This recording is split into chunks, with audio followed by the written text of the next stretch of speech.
नमस्ते दोस्तों, मैं doctor Manju Jain, retired associate professor from SNCN degree college Kanpur. जी हाँ, हमेशा की भांति आज भी मैं धर्म मार्ग लेकर के आई हूँ, जिसके माध्यम से मैं आध्यात्मिक और धार्मिक विचारों को लेकर के आपके पास वीडियोस भेजती हूँ। तो दोस्तों, ये तो आपको भली भांति विदित हो गया होगा कि धर्म मार्ग को अपनाने से कितना समाज का मतलब विकास होता है, उन्नति होती है, एक सही दिशा में वो बिल्ट होता है, यानी कि पूरी की पूरी व्यवस्था बनी रहती है।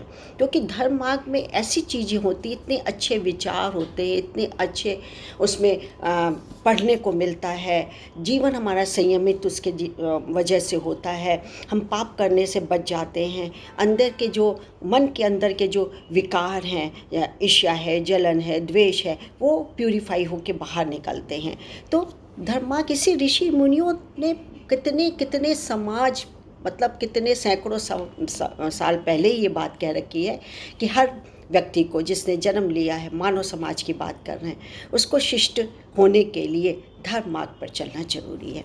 तो आज मैं एक ऐसा ही विचार, धार्मिक विचार लेकर के आई हूँ, जिसका कि शीर्षक है शुभ विचार। विचार के अंदर विचार। शुभ विचार क्या है? अच्छे बुरे का सोचना, देखना, करना, शिष्ट अशिष्टता, सफलता असफलता, स्वर्ग नरक, इसके बारे में उचित अनुचित इसमें डिमार्केट करना है हमको को क्या हमको अपनाना है और किसको नहीं अपनाना है। और इसको हम तक लाएँ श्री कृष्णकांत वैदिक जी। वैदिक जी, आपका बहुत बहुत शुक्रिया, नमस्कार कि आपकी बात मैं वीडियो के माध्यम से जन जन तक पहुंचा रही हूं। तो शिव विचार में क्या है? मनुष्य विचारों का पुंज है, संकुल, कॉम्प्लेक्स।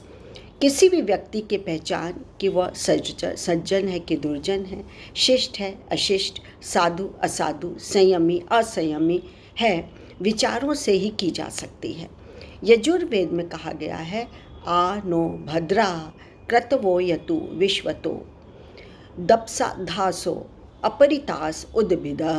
इस मंत्र का तात्पर्य है कि कल्याणकारी, विघ्न रहित, शुभ फलप्रद विचार हमें सभी की ओर से प्राप्त हो, जिससे आलस रहित और रक्षा करने वाले देवता प्रतिदिन सदा हमारी समृद्धि करें।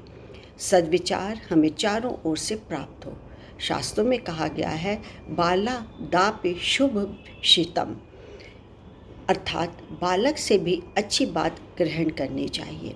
बालक भी तो, उससे भी तो सीखा जा सकता है। अच्छी बातें बता रहा है, कभी क्लिक हो जाती है तो हमें उससे भी सीखने को मिलता है। जैसे आप बालक को अच्छी बात सिखाते हैं, बालक भी कभी आपको सिखा सकता है। आप उसकी बात को भी ध्यान दीजिए, ग्रहण करिए।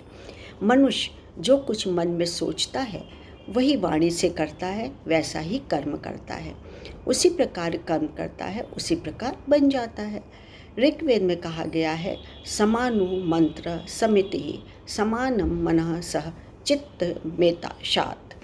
इस मंत्र का आशय यह है कि परमात्मा ने सभी को समान सुविधाएं दी हैं और समान उपकरण भी दिए हैं। सब कुछ बराबर, हवा पानी रोशनी सब कुछ हमको दिया है समान। उसका उपयोग हमें कैसे करना है, ये हमारे ऊपर निर्भर है। मनुष्य का कर्तव्य है कि उसे दी गई सुविधाओं का समुचित प्रयोग करने हेतु उन्नति करे। इसके लिए विचारों की एकता व भावनाओं का समन्वय आवश्यक है। अथर्ववेद के मंत्रों के माध्यम से कहा गया है कि लक्ष्य की पूर्ति के लिए हृदय की एकता अनिवार्य है तथा संकल्प, विचार और उद्देश्य भी समान होना आवश्यक है। समाज को सुसंगठित करने के लिए समान विचार, समान कर्म और समान लक्ष्य, इन तीन तत्वों की आवश्यकता होती है। यह भावना सद्विचारों से ही आ सकती है। शुभ विचारों से ही एक दूसरे के हित चिंतन की भावना उत्पन्न कर समाज के उत्थान के लिए प्रयत्नशील हुआ जा सकता है। मनुस्मृति के अनुसार जल से शरीर शुद्ध होता है, विद्या और तप से आत्मा शुद्ध होती है। हम शरीर के साथ साथ मन, आत्मा व बुद्धि को शुद्ध रखेंगे तो हमारे विचार स्वतः ही शुभ हो जाएंगे।